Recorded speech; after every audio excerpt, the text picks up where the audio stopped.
Chris Tucker was not interested in being the face of marijuana use. That's not how he smokes weed. He was in the church. Epstein Island is the Chris Tucker we currently have. Chris Tucker. No, Smokey. Oh, I see. Did you know Jeffrey Epstein? Yes, I did. Yes, I did. We flew with Bill Clinton and many other people, you know. That was a humanitarian journey to Africa then. Since Chris Tucker's name appeared in some recently discovered documents connected to that island, Katt Williams is attacking him once more. As some of you are likely aware, Chris has been talking a lot lately about his faith and how it caused him to step back from Hollywood. Due to the profanity and marijuana, he reportedly declined a $10 million role in the Friday film. However, Katt is implying something more profound, that Chris might be concealing something more underneath his religious beliefs. And unless there's a reason no one is discussing, why would a professional at the top of their game make decisions that simply don't add up? Let's dissect it.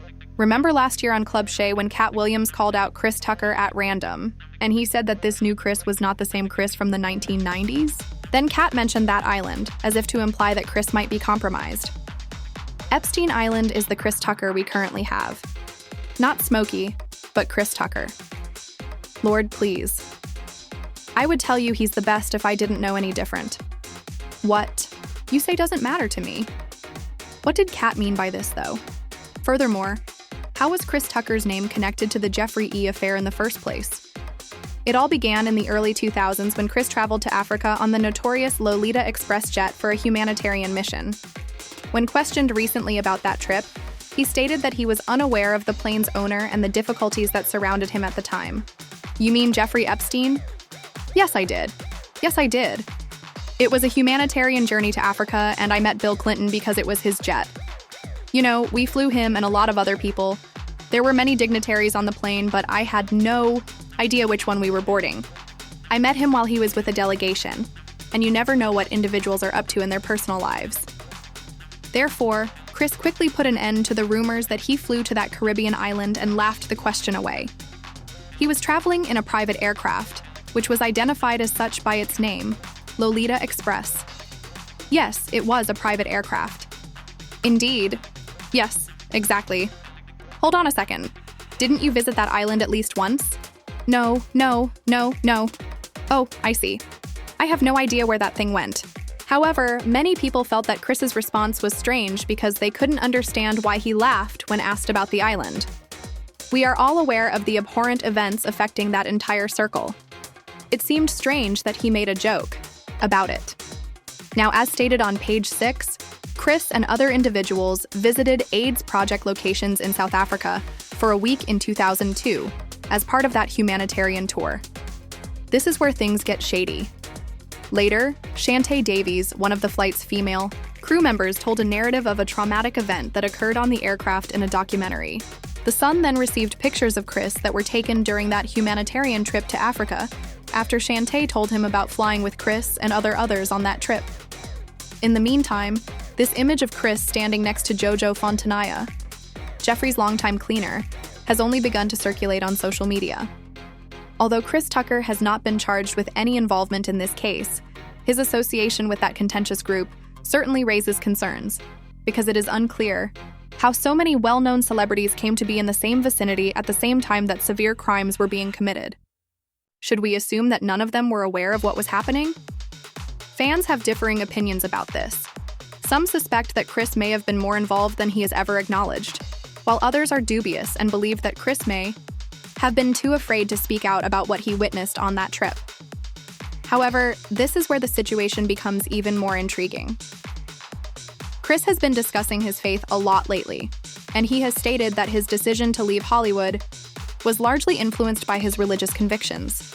Chris declined a $10 million job in the Friday movie, for example, because he didn't want to be in a film that had pot usage and obscenity, according to Ice Cube.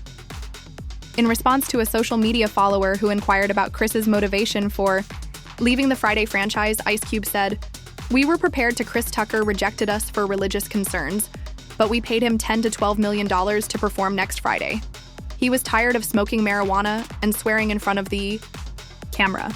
Additionally, Chris has been more outspoken about his spiritual development, discussing how his faith has aided in his personal and professional growth. And even though you showed me my purpose, I always understood that God was in control of my life, my objective. Yes, dude. You know, God was simply opening and closing doors. Well, but now that I'm a man, you know, my spirituality really does actually help me get by in life. Consider the important choices I must make, challenges that are being faced. I had a foundation, you know, and I entrusted it to God. I don't attempt to handle everything on my own. This is where it becomes complex, though.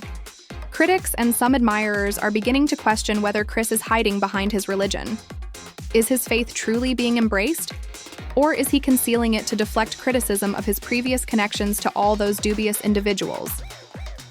Because it sounded like Katt Williams was making fun of the Chris he knew in the first Friday movie by saying that he wasn't the same person anymore, suggesting that this new religious Chris was the same Chris who visited that island. Chris has yet to reply to Katt. Additionally, it appears that he has no desire in becoming embroiled in any industry turmoil.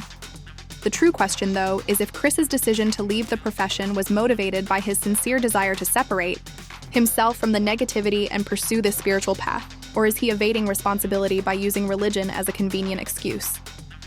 Some admirers, on the one hand, think Chris might have just seen too much in Hollywood and possibly even during that flight. Chris may not have engaged in any wrongdoing, but he was shaken by what he saw. The individuals, the parties, and the blackmail. It might have been sufficient to cause him to wish to sever all connections. "I think Chris," one admirer said. He acknowledged that he was on a flight for what he believed to be humanitarian activity when he discovered that the man was a PDF file. Chris doesn't seem to like that, and nothing in his past suggests that he is at fault. And another person said, honestly, him knowing about the island would explain his absence from the silver screen for so many years. The man chose to remain silent in order to avoid being capped because he was disgusted with Hollywood, in the same way that Danny Masterson caused Toir Grace to leave that '70s show. And that would account for Chris's strong religious leanings. Perhaps religion was the only way for him to distance himself from that industry's evil, and he just didn't want to be pulled into it. I respect the fact that you're leading a moral life and a good example. Additionally, you frequently attend church. You live in Los Angeles, guy, and I take advantage of every opportunity I have, including every Sunday. I am young, I'm black, I am wealthy. I had to have God on my side, dude. Man, the devil wants me. Indeed. You travel with your family, though, and you do it right. Do you attend any local churches? Yes, I attend church. Man, you ought to accompany me. You must accompany me. George, hurry up. Man, one Sunday. You can fit in. Man, you already look black. Hurry up. I'd heard you were black. However, the opposite is also true. Many people believe that Katt Williams was implying that Chris might not have been an innocent bystander, but rather someone who joined the wrong crowd, became contaminated, and is currently hiding behind religion to avoid scrutiny. A screenshot from the Notorious Black Book was posted by a user on X, who claimed that it demonstrated that Katt was correct, and that Chris had actually visited that island in addition to flying on that plane.